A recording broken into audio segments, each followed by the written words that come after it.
আস্থার সাথে ভোট কেন্দ্রে যেতে পারে। এখন কি জনগণের কোনো আস্থা নাই? বিগত রিজিম কিন্তু 15 বছর আস্থা এত নষ্ট করে দিয়েছে, ভোটের প্রতি মানুষের আকর্ষণই শেষ পর্যন্ত ছিল না।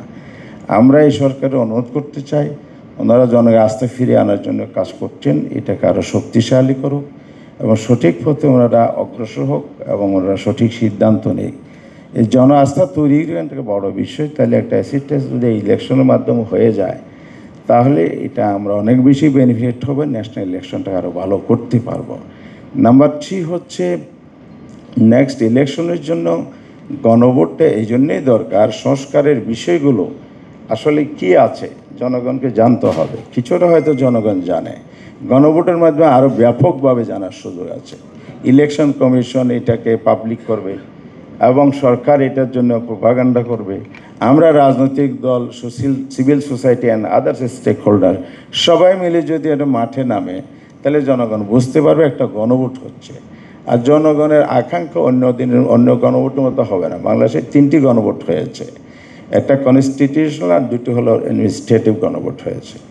এখানে জনগণ জানে না কখন গণভোট হয়েছে, এই অভিযোগটা দেয়া হচ্ছে। কিন্তু জল অভ্যুত্থানের পথে মানুষের যে আকাঙ্ক্ষা, আগ্রহ সংস্কারের প্রতি হয়েছে, এই গণভোটে মানুষের আকাঙ্ক্ষা অনেক বেশি থাকবে। আর আমরা সবাই মিলে যেহেতু এই চার্টারটা করেছি, সবাই সিনসিয়ারলি এটা বাস্তবায়ন চায়, কমিটমেন্টের জায়গা থেকে সবাই মিলে যে আমরা জনগণকে মোবিলাইজ করি, পাবলিকের ইন্টারেস্টের জায়গাটাকে যদি আমরা পিক করে নিয়ে যেতে পারি, তাহলে একটা হাইয়েস্ট ভোট রেশিওর সম্ভাবনা, কাস্টিংয়ের সুযোগ এখানে আছে। সেই জন্য এই আশঙ্কা কেন করার সুযোগ নেই। আবার কেউ বলে যে এখানে মানি একটা বড় বিষয়, কস্টিংয়ের বিষয়, একটা ব্যয়বহুল আমাদের অর্থনৈতিক বিষয়।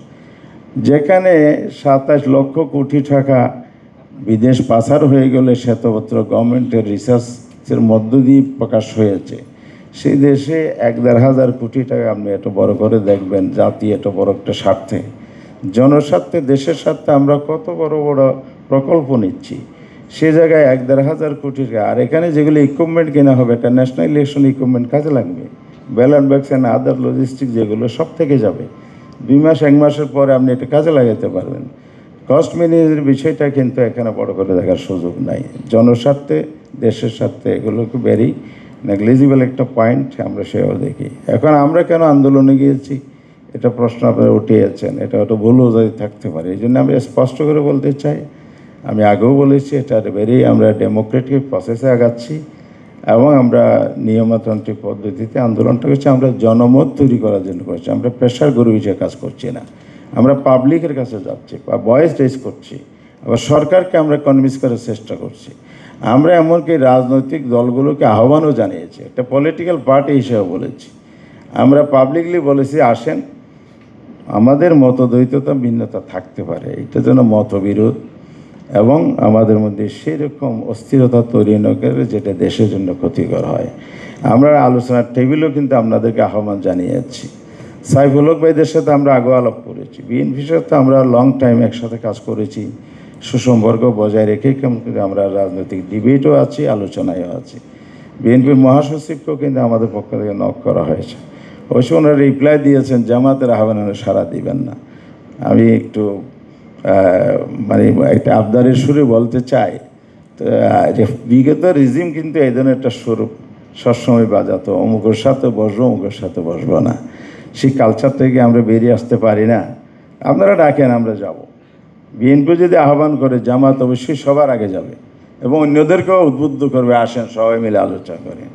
তো এই ধরনের উদারতার মন মানসিকতা আমাদের এখনও আছে, আমরা পজিটিভলি আগাচ্ছি। আমরা কোনো ধরনের অস্থিরতা, ইলেকশনের প্রতি থ্রেট হোক, এই ধরনের কোনো কাজে আমরা নাই, ছিলামও না। সরকার প্রধানকেও আমরা সেটা বলেছি, সরকারকেও আমরা একই কথা বলেছি। কথা আমার একটু দীর্ঘ হচ্ছে মনে হচ্ছে, আমি শেষ করতে চাই। আমার আমিরুল চৌধুরী ভাই এখানে আছেন, তো উনি ওনার দলের প্রতি, আমি একটু ইশতেহারের জায়গায় যদি আমার 1-2 মিনিট সময় দেন, আমি এটা বলে শেষ করতে চাই। তা আমি প্রথম কথা হচ্ছে যে, ইশতেহার যেহেতু একটা কমিটমেন্ট, একটা পার্টির একটা প্রতিশ্রুতি, এটা পার্টির অবস্থান, নীতিগত অবস্থানটা কোন ইস্যুতে কী হবে, এটা না অনেক বড় ব্যাপক বিষয়। স্বল্প পরিসরে এটা আলোচনা আসলে সুযোগ নেই। ইশতেহার প্রণয়নের ক্ষেত্রে প্রায়োরিটি আমরা কী দেব?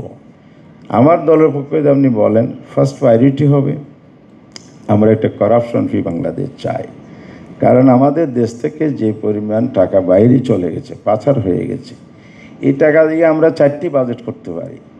তাহলে আমরা যদি এই জায়গাটা বন্ধ করতে পারি, এবং ইন্টারনালি এর বাইরে তো অঘোষিত রেকর্ডের বাইরে অনেক আছে, তো সব মিলে দেশটাকে সামনে এগিয়ে তুলে অর্থনৈতিক ভিত্তি যদি শক্তিশালী করতে হয়, তাহলে আপনাকে অবশ্যই এই জায়গাটাকে হাত দিতে হবে। বিগত সরকার কী করেছে? জিরো টলারেন্স করাপশনের ব্যাপারে। দেখেন, আপনি খুলে দেখেন, তো কথার কাজে কত ফারাক।